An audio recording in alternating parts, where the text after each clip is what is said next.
have Mr. Ashutosh Dutta, Senior Wireless Communications System Research Scientist at John Hopkins Applied Physics Laboratory. He is also the co-chair of 5G for IEEE. Sir, what is the status of 5G globally? Praveen, thank you for meeting with me and giving me an opportunity. So we are, I'm so glad that we are part of this India Mobile Congress, IEEE Future Network Initiative, partnering with TSDSI, which is the standards organization for India. So let me tell you a little bit about 5G initiative, which we just renamed to Future Network Initiative. IEEE has something called Future Direction Committee. It's kind of a R&D wing for IEEE, where we look into some of the future technologies like SDN NFV, IoT, reboot computing, smart grids, etc. So 5G initiative, if you look at whole 5G evolution, 1G, 2G, 3G, 4G, most of them cellular evolution has been on the bandwidth side. So 5G is more like taking a different dimension. You add 3 more dimensions to that. One is massive sensing, then massive control, and the last one is resilience. So you still have the massive bandwidth. So you need few megabit per second to gigabit per second in terms of bandwidth to support high bandwidth application. At the same time, you have to have a network that can support IoT type, like massive sensing, or massive control, where ultra low latency application, things like remote surgery, connected cars. Okay. And lastly, the resilience part, where you need to have a network which is resilient enough and flexible enough to support different kinds of applications based on the network condition. So coming back to IEEE, so there has been lots of activities going on in 3GPP, NGMN, ITU in terms of taking the 5G to the next level. The main DNA of IEEE is technologies, right? There are 42 societies. If you look at the whole layers, starting from building a chip, designing a new file layer, doing network stuff and upper layers. So all these societies can contribute to the technologies that can help evolution of 5G. You want to build a new chip, you need circuit society. You want to design a new antenna, you need antenna propagation society. You need to do microwave, there's MTT society. You want to build a new protocol communication society. You want to write a new software, is computer society. So these societies can help provide the technology that can be used by other standards bodies like 3GPP and GMN who are defining the architecture. Again, when I say 5G, it's 5G and beyond. So as IEEE, as part of innovation, we should be looking into 3-year, 5-year, and 10-year, right? So today we're calling it 5G, 6G, or 7G may come. So the 5G initiative was from about a year and a half back as part of FDC. We have about 22 societies who are contributing to this effort.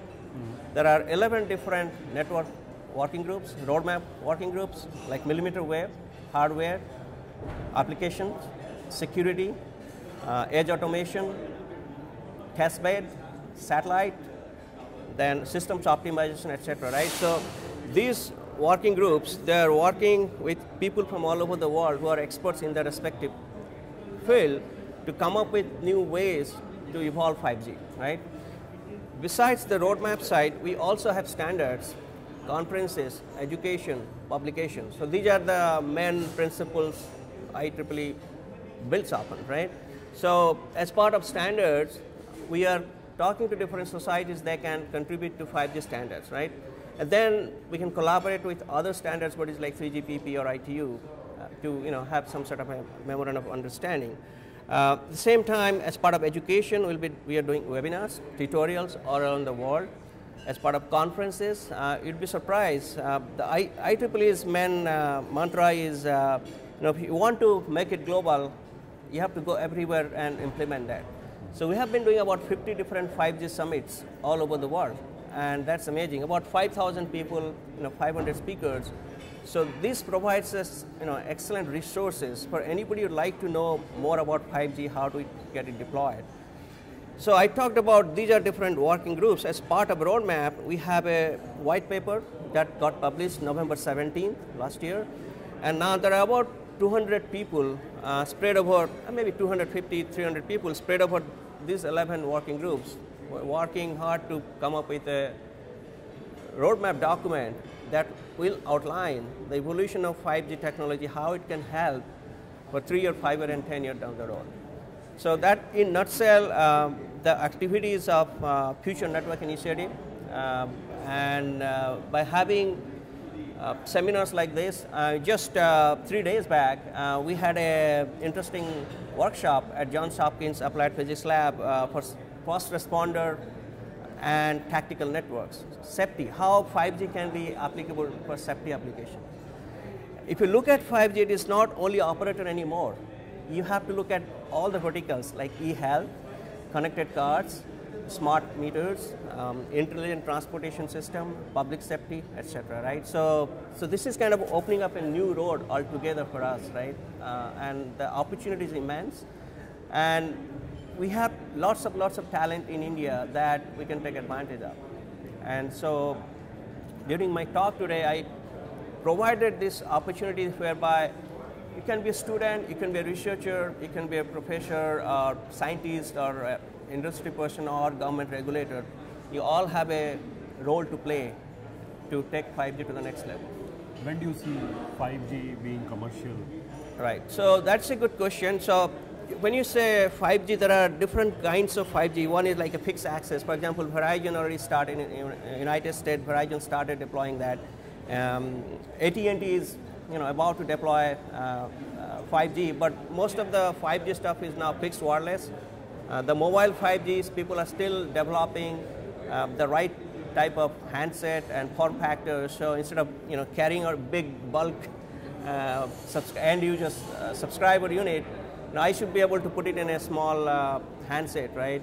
So the vendor community are working very hard with the chip manufacturer to come up with the right chip, right size of chip that can be put in the handset. But again, when you look at 5G, it is not only the handset or the radio access network. You have the core network too. And as you listen to this talk, the core network means you have software-defined networking, network virtualization, network slicing, and mobile as cloud, right? If you have to support ultra-low latency type application, you have to have those as part of the core, right? So the RAN side, the NR is already developed. That part is developed. Only the handset has to be proper form factor so people can just carry it around.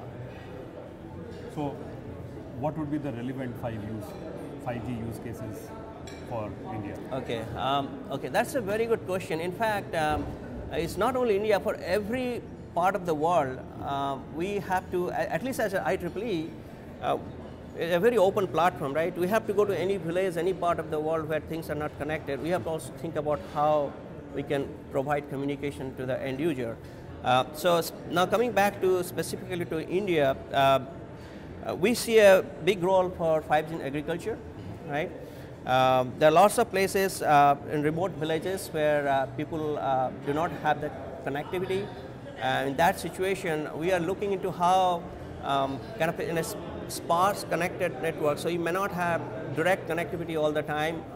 On ad hoc, how can you can provide the connectivity, right? So it's almost like a disconnected ad hoc type networks, how you can give end users lots of information. Third one is e-health. This is like a remote, because many places the doctors cannot, let's say, go to the villages, how they can remotely monitor the patients and do the surgery. And the standard things like entertainment, streaming, I mean, those are standard things that are happening anyway, but the challenges are mostly ultra low latency, massive sensing, so primarily I see e-health, agriculture are the most important thing where at least India, people from India can benefit from 5G. So the most important thing is return on investment, and as a professional society of right. And as a co-chair of IEEE for 5G, how do you plan to make it so that the return on investment is more feasible and it's easy to deploy? So when you say return on investment, are you talking about the people who are deploying it? Are you talking about the end user? Or you're talking about the whole system? So I'm talking about the whole ecosystem. Right. So that means as a user, I don't want to pay too much, right? But at the same time, I like to have good services. Yes.